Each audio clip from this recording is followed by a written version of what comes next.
Welcome back to Pretty Girl Rich Era. Today's video is packed with golden nuggets of wisdom from amazing women sharing their best big sister advice. Whether you're looking for guidance, motivation, or that extra push to level up, you're in the right place. Stick around until the end because I've got something special for you. Our 30-day glow up journal planner designed to help you unlock your full potential. Trust me, you don't want to miss this. Let's dive in. Can I give y'all some more big sister advice real quick? Make the hard decisions now for the sake of your future self. Stop staying in situations because you're comfortable when you know it's not conducive to what you want and who you want to be in the future. For example, I was born and raised in Baltimore, Maryland. I knew for the lifestyle that I wanted to live in the future and for the woman I wanted to be, I could not stay there. So what did I do? I moved out of my parents' house with $600 in my pocket during a global pandemic. Yeah, I wasn't playing. Did I miss my parents? Yes. Did I miss the comfortability of not having any responsibilities? Yes. But guess what? I had to make that hard decision for the sake of my future self. And if I did not make that decision, I would not be living this lifestyle today. Even in relationships, I've dated guys that were good guys, but the work ethic sucked. And I knew what kind of wife and mother I wanted to be in the future. So instead of holding on to a situation that was not conducive to who I wanted to be, I left and I found my person. Make those hard decisions now. Yes, they will hurt, but guess what? Your future self will thank you. I know it's scary. Oh, but baby, it's gonna be worth it. I'm gonna say something to you and you're not gonna like it. Are you ready? You need to start being okay with seeing something shiny and also realizing that it's not for you. What does this mean? When you see something really, really shiny or pretty or attractive, it's natural to want it. But when you narrow in as if it's the only one of its kind, and then it happens to not be for you, instead, you can recognize things as attractive and shiny and be attracted to it, and then let it present itself to you. Because there's something going on in the dynamic of you seeing it, wanting it, narrowing your vision down on it, and then acting like it's the only thing for you, which it's not. The true mark of if something is for you is if it reciprocates back to you. And actually, the next evolution of that is being able to see the shiny thing, be attracted to it, recognize that it has value, and let it present reciprocity back to you. And if it doesn't, you move along because there's 10 other shiny things out there. This is why you're constantly disappointed. Think about it. Love you. Bye. I'm gonna give you some big sister tips that you probably wouldn't hear from anyone else but a big sister or a mother, but I had to teach these things to myself, so I'm gonna teach you, girl. Starting off is sleep with no underwear or sleep with cotton underwear, girl. You need to let her breathe. Literally the best thing you could ever do is invest in like cotton granny panties. Trust me. Next is if you sweat a lot, stop buying deodorants, buy antiperspirants. Antiperspirants are meant to stop sweating and deodorants are meant to stop smell. Antiperspirant, no sweat. Deodorant, no smell. Next, girl, is you don't need to buy a bunch of expensive products to get rid of your acne. I feel like the cheapest products work the best to get rid of my acne. Neutrogena works better than any expensive product I've ever bought to clear my acne. I can literally show you proof, girl, of what my face looked like before I tried Neutrogena. Promise you. You don't need the expensive stuff. You don't need it. Social media might make you seem like you need the expensive products, but you really don't. Sometimes the bare minimum is better. Less is really more. Next is relying on relationships for your happiness literally will hurt you more than it will help you. If you can't make yourself happy, then you're never gonna be happy. Because at the end of the day, all you have to take care of yourself for the rest of your life is yourself. And I know sometimes growing up with like situations and families where you feel like not really loved, if that makes sense. And I know that's really deep, but like sometimes I feel like we as people don't get the love we need growing up, so we cater to other people to give us love when really we should be learning how to give that to ourselves. And that's the only way you will truly feel happy, girl. Next is to wash your pillowcases and your sheets more often. That could be another reason why you're breaking out. I feel like especially as a teenager, I neglected that stuff so much when really that was like a main issue as to why I was breaking out. Obviously hormones, but like it really does help. Wash your pillowcases. Next is to build a relationship with God. Like, I know it sounds so cliche, But if I didn't have God in my life, I literally would not have a thing right now. I would not be able to tell you anything I'm telling you right now. And I know a lot of people will push that onto you. I try not to push it onto people. That's why you don't hear me talking about it a lot. But truthfully, that's the only reason I feel like I have success in my life and the reason why I am the person I am today. A lot of people say like I have a good spirit, I give good energy. And I feel like the only reason that I have that energy is because of God. And I feel like people in this generation forsake him, even give him a chance. At least try to give him a chance. I promise you, your mental health, girl, my mental health changed when I started having a relationship with God, and I seriously mean that. Changed my life. If you listen to anything else I say about anything, trust me on this one, okay? Just trust me, try it. But that's it for today. Let me know if you want any more tips that you wouldn't necessarily hear from me or really from anyone. Love y'all.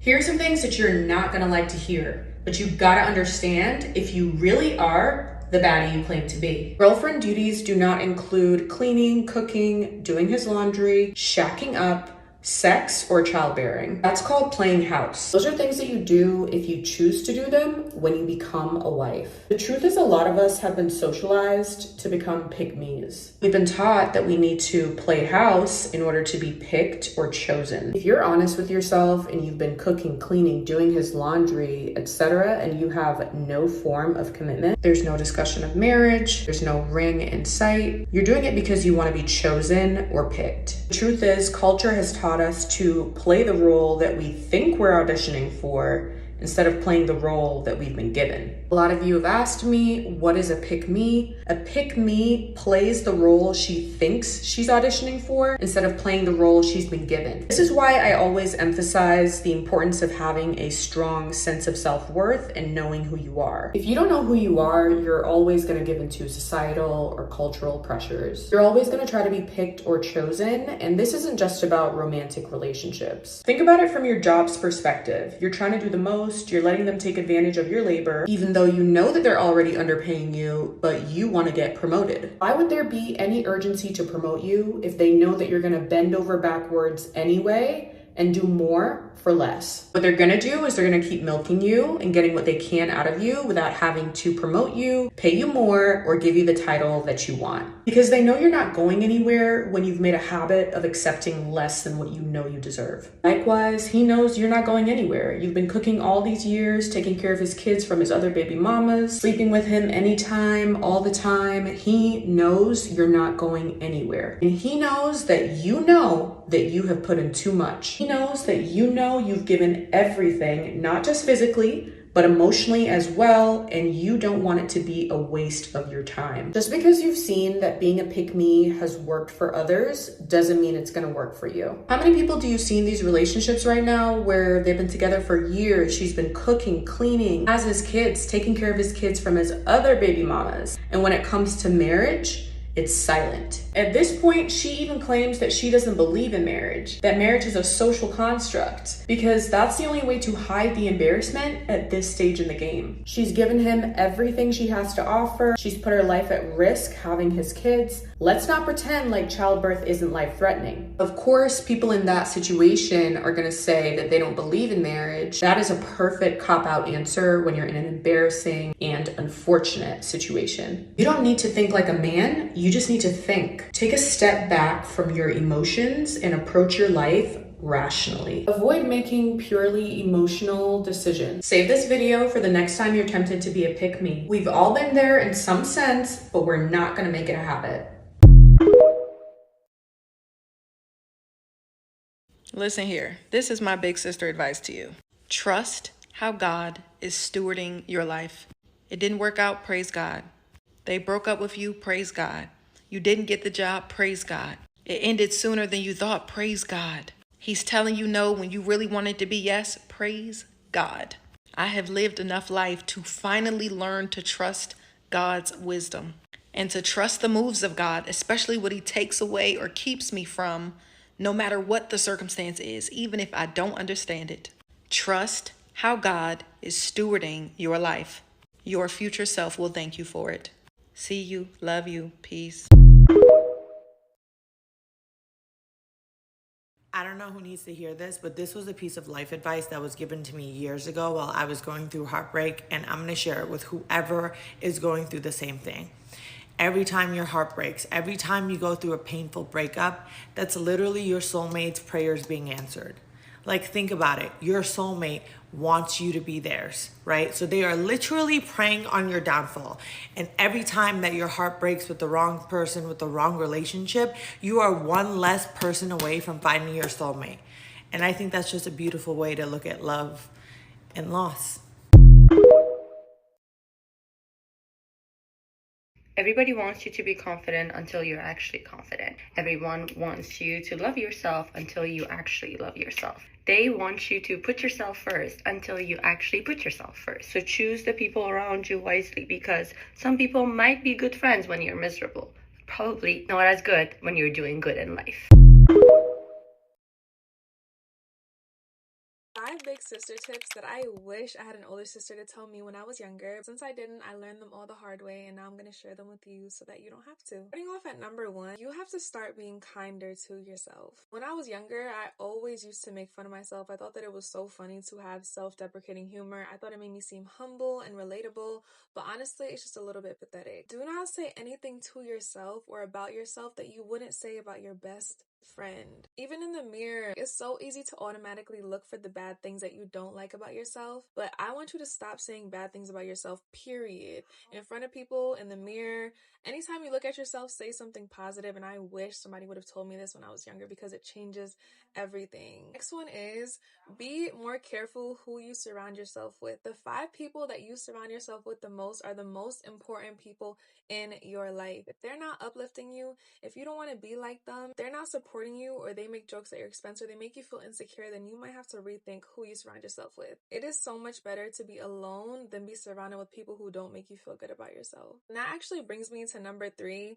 Learn how to spend time with yourself. I used to not be able to do anything on my own. I would literally ask my brother to come with me to the store because I was so scared of going on my own. But you have to learn how to value your alone time. The biggest thing that I wish I could have experienced earlier is truly loving myself, and I feel like that really started once I started to spend time alone. Get to know yourself, get to know your hobbies, get to know what you like to do without other people being there. Who are you when nobody else is there? You know what I mean? That is how you're gonna start to love yourself, because how can you love a person that you don't even really know? Next one is gonna sound a little bit corny, but it's honestly so true.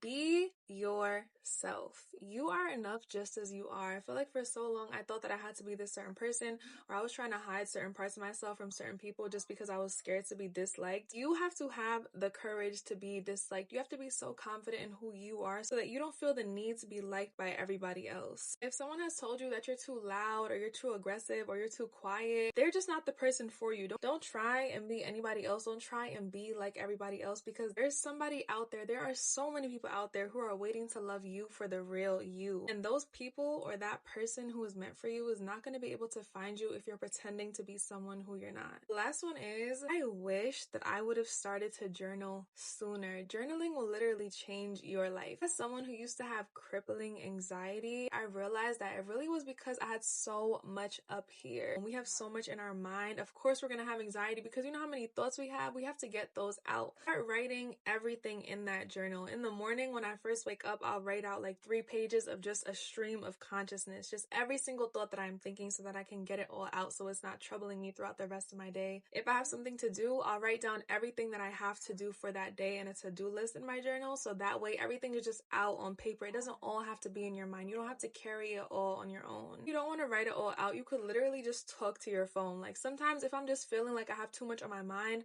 I'll literally just talk into a voice note, or you could pray too. But just make sure that you're getting your thoughts out somehow, because when it's all in your mind, it's going to seem so much bigger than it actually is. And yeah, those are my tips for today. Let me know if there's anything else you want to see, but I hope that you have a beautiful day. Bye! Here are some things that I learned the hard way so that you don't have to. Let people misunderstand you. Don't waste time trying to prove yourself or your worth to anyone. Sometimes it's just not for them to understand. Everything in your life that's clearly beneath you needs to be eliminated. Whether that's a bad habit, a toxic relationship, or a toxic work environment, it has to go. There is no benefit to worrying, and the sooner you realize that is the sooner you'll start applying your energy towards addressing the things that you're worried about. Prioritize having a settled and level-headed mind. If someone has offended you and you are thinking about responding, consider what it must be like to be them. And if you feel even just a little bit sorry for them, then their life might just be sad enough already, which explains why they're wasting their valuable time trying to offend you. Don't give them the satisfaction of a response. Learn to identify the distractions in your life and call them what they are. If something or someone in your life is taking away from your progress towards your personal goals, then they're likely a distraction. Before you ask for more, remember that to whom much is given, much is expected. So before you seek more power, more resources, consider if you are willing to take on the responsibility for receiving more. Go where you are respected, wanted, and honored. There is no prize for tolerating disrespect and mistreatment. Stop being that girl that just goes with the flow. Stop being that girl that I'm already wrong. If you don't listen to anything I say, get a grip on your life. Stop being that girl that just goes with the flow. Stop being that girl that goes wherever the wind takes you. The wind takes you over here, that's where you go. Over there, girl, get a grip on your life. You are the main character of your life, and you need to act like it. Because honestly, how does it feel just going with the flow? Like, how does it feel to not have a grip on your life? I don't think that feels good. Girl, get it together. If you don't listen to anything I say. This is my last week of being 27, so here's my final list of 27 things I've learned in my 27 years. It's not so important that you're committed to working out or eating healthy. What's important is that you're committed to your personal accountability. Stop saying that you're not a morning person or a night person. Are you the master of your body, or does your body master you? If you want a friend to stand by and affirm you as you ruin your life, you don't want a true friend. You want an accomplice to your destruction. Stop using best friend so loosely. It's a privilege for someone to be considered your friend, let alone your best friend. If you're easily offended, you're definitely easily manipulated. If you have to question if they're into you, they're not into you. You will know people by their fruit. Pay attention to what they're always doing. A boyfriend is not a husband, and an acquaintance is not a friend. Know the difference. Standing up for yourself should be second nature to you. Don't take relationship advice from people who don't share your values. Why are you taking marriage advice from your unmarried friend who doesn't believe in marriage? No one owes you anything. It's on you to make the most of the hand you were dealt. Instead of wasting time validating your victim mentality, embrace your ability to adapt and overcome. When people walk out of your life, allow them to go. Consider it a blessing when the trash takes itself out. Instead of focusing on the wrong that's been done to you, focus on getting something out of your suffering. The purpose of your pain is actually to refine you. Your disappointment and your heartbreak is only supposed to be for a season. But when you harbor the hurt, you allow it to define you and shape your future. The best revenge on the people who hurt you is being better today than you were yesterday. Forgiveness is about protecting your peace. Whatever you're working towards, make sure you have a why, because the effort will never be worth it to you until you do. If you must communicate with people who drain you, let it be later in the day, not at the start of your day. Give the positive things in your life the same energy you give the negative. Self-care is also having a routine and honoring the promises you made to yourself. If you started your day, week, month, or year without a plan, you've already lost. Sometimes resting can be the most productive thing that you do. Being hardworking is important, but being smart working changes the game. Fight all your battles on your knees and some in the courtroom. Lawyer up. When you stop relying on people for the things that only God can give you, like self-worth and value, that's when you elevate. Head is not risk-free. Do not give or get that from just anybody. Stay tested, okay? So it's this girl I follow on TikTok, and basically she was on here talking about how, she feel like she'll never find love. She's nobody's type, woo the woo. I'm like, okay, let me go see the comments, like what they gonna say to her, and they're just like, oh, your person's out there, just wait, girl, woo woo. Mind you, the girl is very pretty. She got her style is so fly. That's the reason I follow her in the first place. But sometimes people are just not honest with this one thing. She's like 300 plus pounds. And even on one of her videos, she states like, she's not everybody's type because of her weight. And I think that sometimes you get in the way of your own growth. You get in the way of your own potential.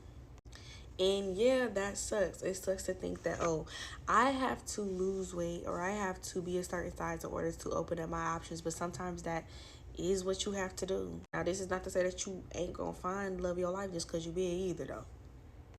But once you hit a certain point, once you're in threes, fours, fives, you have dramatically reduced the amount of people that are going to be attracted to you. And I think that's something that people don't always want to be honest about because it feels like it hurts feelings or it's fat phobic or this.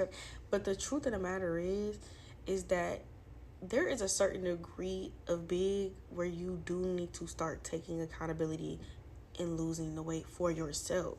It's a sad truth, but it's a truth, you know, and you got to be real with yourself, and we got to be real with each other sometimes on those truths, regardless of how it makes somebody feel. If you are not beautiful, considered beautiful in the US, because the US is colorist, it's racist, it's fat phobic, you know, all the key terms, I highly recommend at least once a year you go to a country that finds you beautiful because you are beautiful. Because you are beautiful. And unfortunately, if you are in an environment or a circumstance that constantly telling you you're not, you're going to start to believe that about yourself. So I don't know who this is for, but if the current country that you are living in is not a country that appreciates and celebrates the way that you look, please venture out to another country so that you can be reminded how beautiful you are. Because we all need the reminder.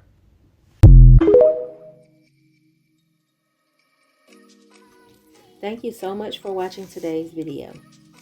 I hope the advice shared gave you the inspiration and guidance you needed to keep leveling up. Don't forget to grab your 30-day Glow Up Journal Planner. It's the perfect tool to help you stay on track and become your best self. And remember, loves, if you enjoyed this video, make sure to give it a thumbs up, subscribe to Pretty Girl Rich Era, and hit the notification bell so you never miss a new upload. Also, before you go, I'd love to hear from you, so drop a comment below sharing your favorite piece of advice from today's video or any tips you'd like to add. Let's keep this glow up journey going together. See you next time. Bye, loves.